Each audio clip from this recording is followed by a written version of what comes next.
ആധ്യാത്മിക ജീവിതത്തിൻ്റെ 7ാം സദനം വരെ എത്തിച്ചേർന്ന സഭയിലെ ആദ്യത്തെ വേദപാരംഗതയായ വിശുദ്ധ അമ്മ ത്രേസ്യയുടെ തിരുനാൾ.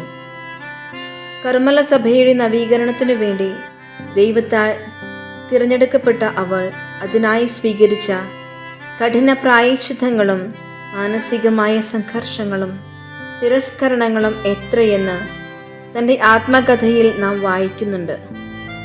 പ്രാർത്ഥനയിൽ ദൈവവുമായി ഗാഢമായ ബന്ധത്തിലായി ജീവിതം മുഴുവനും തൻ്റെ ആത്മനാഥനായും ആത്മാക്കളുടെ രക്ഷയ്ക്കായും മാറ്റിവെച്ചു. നമുക്കും ഇന്ന് ഈ പ്രിയ വിശുദ്ധയോട് മാധ്യസ്ഥ്യം യാചിക്കാം. ആത്മാക്കളുടെ രക്ഷയ്ക്കായി ഓരോ നിമിഷവും യത്നിക്കാൻ, അതിനുവേണ്ടി സഹിക്കേണ്ടി വരുന്ന ഓരോ ത്യാഗങ്ങളും കുരിശോട് ചേർത്ത് വെച്ച് സന്തോഷപൂർവ്വം പുൽകാൻ ഞങ്ങൾക്കായി പ്രാർത്ഥിക്കണമേ.